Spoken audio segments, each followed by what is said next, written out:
in the future. It's like here. So, just an introduction, we know that tuberous sclerosis, is a multi-systemic genetic disorder. It's characterized by, growths and benign tumors in multiple organs, including, the brain, kidneys, heart, and eyes. Tuberous sclerosis is caused by inactivating mutations in either the TSC1 or TSC2 gene. And we know that there are now like 2,000 pathogenic mutations identified. However, about 10% do not have a mutation. We know that worldwide, about 1 to 2 million people are affected by tuberous sclerosis. And in fact, 1 in 6,000 newborns in Canada have tuberous sclerosis, so it's not insignificant. Epilepsy is a big part of tuberous sclerosis. 85% of individuals will develop epilepsy, and 70% will have a seizure onset before 1 year of life, so it starts early. About 30% will develop infantile spasms, which is a very severe seizure type, which can be associated with developmental regression or loss of skills. And a third of those individuals will have normal cognitive outcome. Usually vigabatrin is our first-line treatment for that condition. 2/3 of patients will develop medically refractory epilepsy or drug-resistant despite trying at least 2 anti-seizure medications at good doses. And more than a third will experience long-term remission, 40% off treatment. So many still need to be on treatment in order to be seizure-free. When we look at seizures, this is just a generalized breakdown, but we think of seizures as affecting the whole brain or generalized seizures. They originate within some point and rapidly spread. Often we think of the whole body stiff and jerking, loss of awareness with a generalized seizure. And then there are focal seizures where they come from one particular area. We know with tuberous sclerosis, the seizures are typically focal, but they may have a generalized semiology or appearance because the seizures are coming from tubers. What seizures look like? You can have the whole range of different types of seizures in tuberous sclerosis. There's no one particular type of seizure. And really the seizures depend on where they're coming from. For example, if seizures are coming from the occipital lobe, which is the vision center of the brain, you may have visual hallucinations. If it's coming from the sensory area of the brain, people may have sensory feelings like tingling or pain. So we take very detailed histories to be able to identify where do we think the seizures are coming from, potentially which tubers could be involved. I just want to show a video of a seizure type, the infantile spasms, that can be seen very early on in tuberous sclerosis. This child is having a cluster of events where the arms are elevated and flexed and the eyes are going off to one direction. And this is a seizure type we look out for very early on in infancy when a diagnosis of tuberous sclerosis is made because it can impact development. This video also highlights that in tuberous sclerosis, there can be a focality or an asymmetry. For example, you see the patient's eyes are always to the left. The head is to the left. It makes me wonder about a tuber coming from the right hemisphere. So these are clues that we use. Sorry about that. So we know that, as I mentioned, epilepsy is a big part of tuberous sclerosis, but it varies amongst individuals. There are some people with tuberous sclerosis that may not have epilepsy or have well-controlled seizures, and so it's not the biggest part of their life. While for others, epilepsy have a huge burden. They can have drug-resistant seizures. They may have numerous appointments for seizures, trying different medications with side effects, epilepsy monitoring unit, and it becomes a big part of their life and affecting their quality of life. We know that anti-seizure medications are kind of like our first-line mainstay of therapy. And because I mentioned the seizures are focal, we can use a vast array of different anti-seizure medications. Most work for focal seizures. There are a lot of newer drugs that have come up over the past 10 years. It doesn't necessarily mean that they're more effective or better necessarily, although they often can have less side effects. And there's been no head-to-head comparisons of the newer drugs yet. As I mentioned earlier, vigabatrin is the drug of choice for infantile spasms. It's thought to even work better than steroids in tuberous sclerosis, and so it's always recommended as the first line. But there's always a risk, as many of you have maybe heard of, there is a risk of retinopathy or vision loss with long-term use of vigabatrin. And also there's risk of vigabatrin neurotoxicity, which is reversible, but there can be MRI changes in the white matter of the brain or deep parts of the brain. Sometimes people be more lethargic or have symptoms, but it usually goes away when you take the medication away. But as I mentioned, if we have the seizure medication, that's our first line, but what if these medications don't work? Other questions, is there a role for prophylactic or preventative treatment? What about targeted approaches? What about gene therapy? And we know that, refractory epilepsy, infantile spasms, can be associated with what we call epilepsy comorbidities, cognitive impairment. It can contribute to autism spectrum disorder, psychiatric disorder, self-injurious behavior, sleep disorders, just to name a few. And we're still trying to get a better understanding of the interaction of these impairments with tubers, location, number, seizures, types of seizures, in between seizure discharges on EEG, and the genetic mutations. But we know that there's a close interplay between seizures and also these other epilepsy comorbidities, cognitive, psychiatric. So as I mentioned, drugs do have limitations. They're our first line, but then we must think about, the recent advances. So there has been progress in understanding mTOR-dependent epileptogenesis, which has led to targeted treatment with mTOR inhibitors. There's been some work with pre-symptomatic treatment before seizures begin. Understanding predictors of drug resistance, surgery, its relevance and its limitations, and then other treatment options. So first of all, over the past, I would say 10 years, there's been huge progress in understanding mTOR-dependent epileptogenesis, as well as its correlation with neurodevelopmental disorders. This just is a cartoon of the mTOR pathway, which is involved with tuberous sclerosis. This is this ubiquitous regulator of cell metabolism, growth, proliferation, and survival. And as you can see there, the TSC1 and TSC2 are part of this pathway, and they inhibit something called REB, which activates mTOR. So if there is a mutation with TSC2 or 1, then it can lead to overgrowth in multiple different organs, as we know with the heart, the kidney, for example. However, recently we've understood also about mTOR pathway abnormality and how it directly relates to seizures and epilepsy. We know that there are alterations between excitation and inhibition in the brain. We know that this leads to immature patterns of neurotransmitter expression. Neurotransmitters are these chemicals that are communicating with each other, leading to excitation, inhibition in the brain.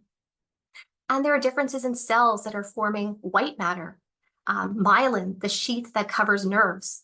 So it's having a role in different parts of the neural pathway. We know that in tuberous sclerosis, there are 3 main types of brain lesions. There are cortical tubers, as you can see here.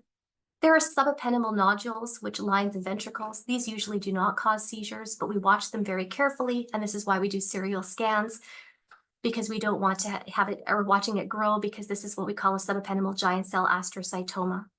But it's really the tubers that are involved in the seizures. And our understanding of tubers has grown. As I just mentioned, we know that it has a crucial role with seizures, also at the chemical level.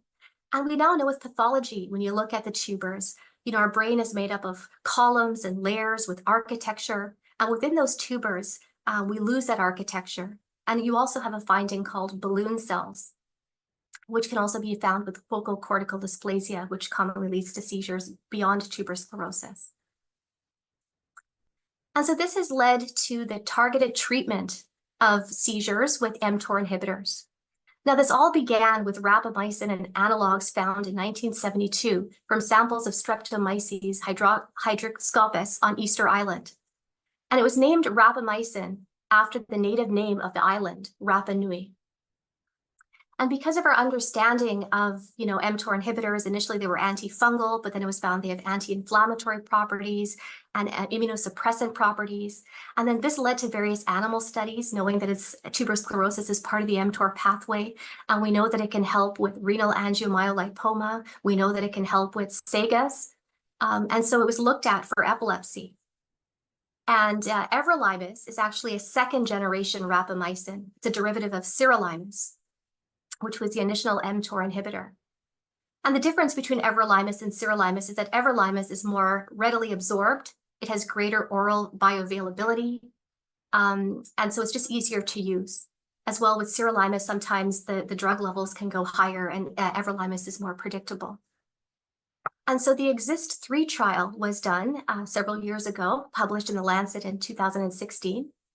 And this involved 366 tuberous sclerosis patients aged 2 to 65 years of age with drug-resistant epilepsy, more than 16 partial seizures during an 8-week period. And individuals were randomized 1:1:1 for placebo, high exposure, or low exposure, or low dose, I should say, everolimus, with a 6-week titration period. And if you look here at this graph, they were looking at responder rate and median change in seizures. And you can see for responder rate, it was 15.1% for placebo. There's always a placebo effect. But if you look at low exposure, it was 28.2% responder rate, and high exposure, 40%. And this was significant. And looking at median change in seizures, there was also a significant finding, 29.3% for low exposure and 39.6% for high exposure. So this was quite a breakthrough trial showing that it can be effective for seizures as well. And our site was actually involved in the trial. I was one of the co-investigators, and we had one kid, and I remember he got onto this trial and he's been seizure-free since. So it's quite amazing. And he's continuing on the drug in the open label. Those that were part of the trial were able to continue with it. Most common adverse effects were stomatitis or mouth sores, diarrhea, vomiting, nasopharyngitis with like runny nose, upper respiratory tract infection, fever, cough, and rash. And what is important to know, as it was found even with the open label trials, is that the longer somebody is on everolimus, these side effects tend to diminish over time. So we often had to tell people, you start it now, you have to use, mouthwashes and things for those mouth sores, but gradually they kind of went away. And so this led in April 2018 to the FDA approval of everolimus for tuberous sclerosis-associated partial onset seizures in adults and children 2 years of age and older. And so, it's a good potential add-on treatment for drug-resistant epilepsy, especially if there's someone that has drug-resistant epilepsy, but also maybe has a growing AML or SAGA. Because it can have improvements in all of those areas as well. And as I mentioned, not only do the side effects get better with ongoing treatment, but it's also thought that the response improves with ongoing treatment. And there was this post-authorization safety study, or the PASS study, which looked at the long-term safety in the real-world clinical practice. And they found that there was better response for the less than 6 years of age group. And they found that the good target concentration is anywhere between 5 and 9 nanograms per milliliter. But also, reassuringly, they found with long-term studies, it also doesn't have an impact, as far as they know, on fertility, sexual maturation, which is what a lot of people had questions about early on. What about everolimus and cognition? So there was a randomized control study done for patients 6 to 21 years of age with everolimus versus placebo. And they did really good evaluations looking at, learning, behavior. And they looked at this at baseline, at 3 months, and at 6 months. Unfortunately, they did not find a significant improvement in these cognitive or behavioral aspects. But there is some criticism. Some say, well, you know what, you didn't start it in younger people. Maybe by the time they're 6, some of these learning issues have already developed. And also, they need longer follow-up periods to better understand this. So I think trials are ongoing. There have been some preclinical studies. One found maybe improvement in social deficit. So again, this is ongoing studies are needed. Let's move on to predictors of drug resistance. So as I mentioned earlier, drug-resistant epilepsy is when you have continuing seizures despite trying at least 2 seizure medications that are appropriate at good doses. And in general, if you look at all people with epilepsy, 1/3 of people with epilepsy will have drug-resistant epilepsy. Despite the fact that over the past 10 years, we have so many new anti-seizure medications, it hasn't changed that number.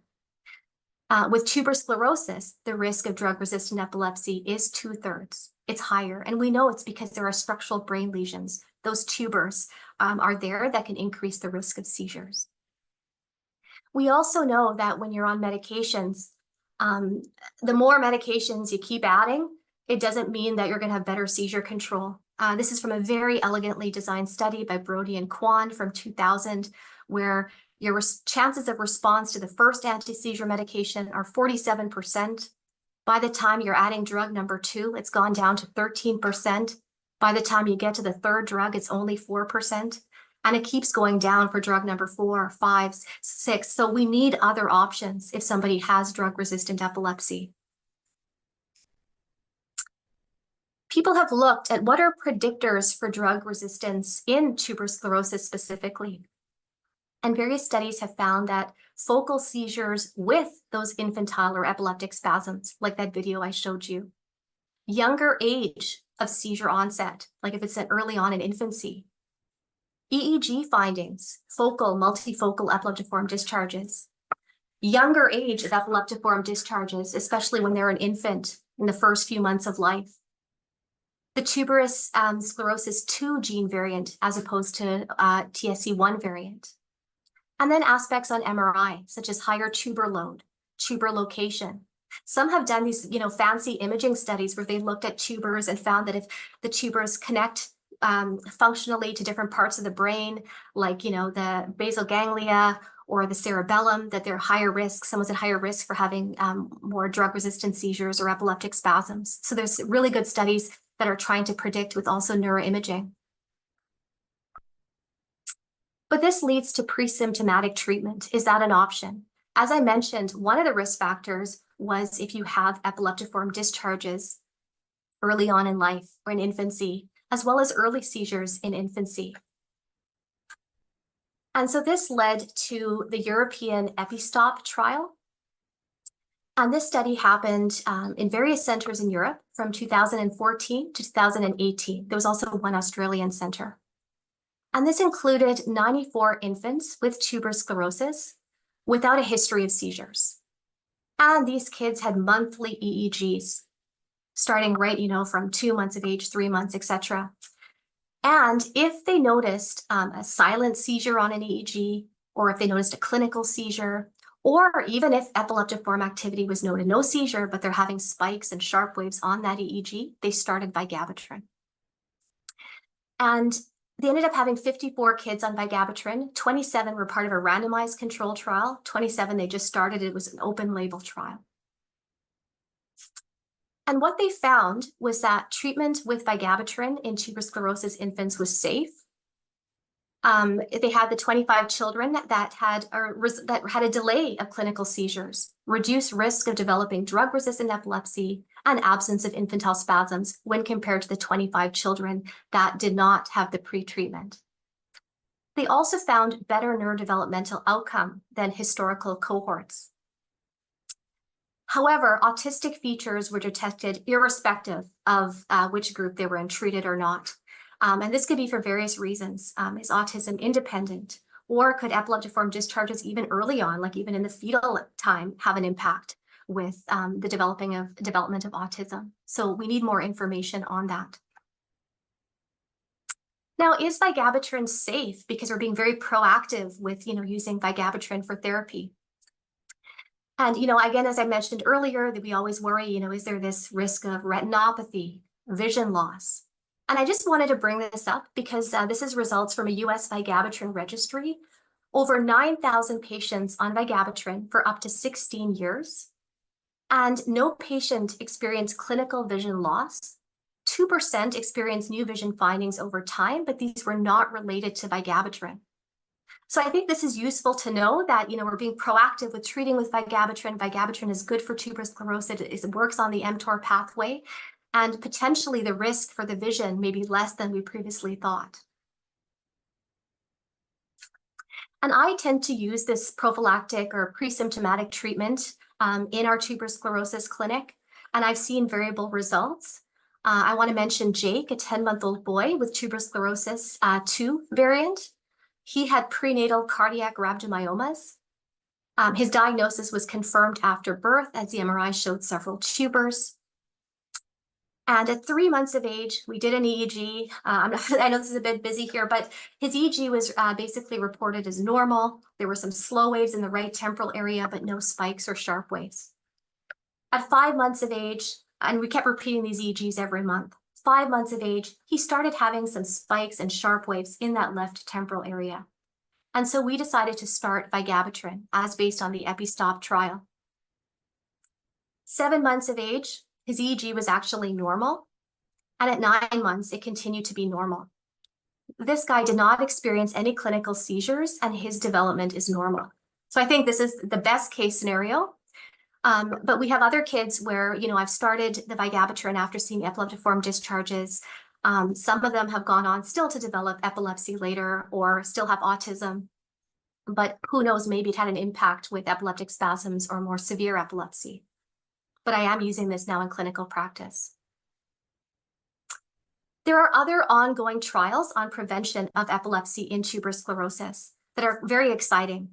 People are looking at vigabatrin versus placebo in infants 1 day to 6 months of age, so even younger, to see maybe it has an impact with autism if you treat even younger. The STEPS trial, looking at sirolimus versus placebo, and another study, VIRAP, looking at sirolimus versus vigabatrin. So the verdict is out about preventative treatment still for these other options. Let's move on to surgery, because surgery plays a big part of our management with epilepsy as well, especially for those with drug-resistant epilepsy. So it is very well understood that uncontrolled epilepsy is not good for a child's developing brain or even an older person or even an adult, and that surgery should be considered as early as possible. And we know that not only can it help with reduce the seizures and the seizure burden, but it also can improve development, quality of life, and have an impact potentially on some of these epilepsy comorbidities. We also know we now have quite a long track record that epilepsy surgery for children and adults is safe. And there's been a lot of literature and publications on epilepsy surgery in tuberous sclerosis over the past 25 years with good outcomes, which I'll talk about. And I want to emphasize, that for those that have tuberous sclerosis and drug-resistant epilepsy, we always think about epilepsy surgery. They may not be a candidate, but we think about it as an option and want to do those pre-surgical evaluations and see if somebody's a candidate as soon as they're not responding to, drug number 2. Ideally, in the best case scenario, brain surgery involves treating 1 seizure and 1 focus in the brain. However, we know in tuberous sclerosis, people have multiple tubers on both sides of the brain. It doesn't mean that surgery cannot be effective. And so we do this pre-surgical evaluations early, and children with multiple seizure types, multiple cortical tubers, multiple EEG abnormalities remain a challenge, but that doesn't stop me from still doing a pre-surgical evaluation. This is a busy slide, but it just goes through all the steps that we take when we see somebody with, tuberous sclerosis and seizures. We go through many, many steps until we get to the stage of surgery or to see if somebody's even eligible for surgery. And, this involves taking a detailed history. As I mentioned, depending on where seizures are coming from in the brain, they look different. And this is why we take very detailed histories of, what's involved with the seizure, what is the warning before the seizure, what side of the body is affected with the seizure, because this can give us clues as potentially where it's coming from in the brain. We do EEGs. We will then send people to the video EEG monitoring unit, because if we can capture that seizure, then we can see potentially where is that seizure starting on the EEG? How does that correlate to the imaging, to where the tubers are on the MRI? Sometimes we'll do further investigations like a PET scan. A PET scan is a study, it's a nuclear medicine scan, kind of like an MRI, but it's looking at the sugar content. And so the seizure focus is that to have less sugar metabolism, and so it lights up differently. And that can sometimes help us tell where is that seizure coming from, which is that tuber or tubers that are involved. Other studies looking at diffusion tensor imaging, looking at white matter pathways. MEG, if I have spikes on the EEG, but I still can't decide which tuber it is, this helps me look at spikes in a 3D manner. And then we move on to things like intraoperative EEG, invasive EEG implantation. If we have a hypothesis that we think, this area is involved, but there are a few tubers, and I want to determine which tuber is involved, we can even do further investigations, like I'll show you later. And we present this all at an epilepsy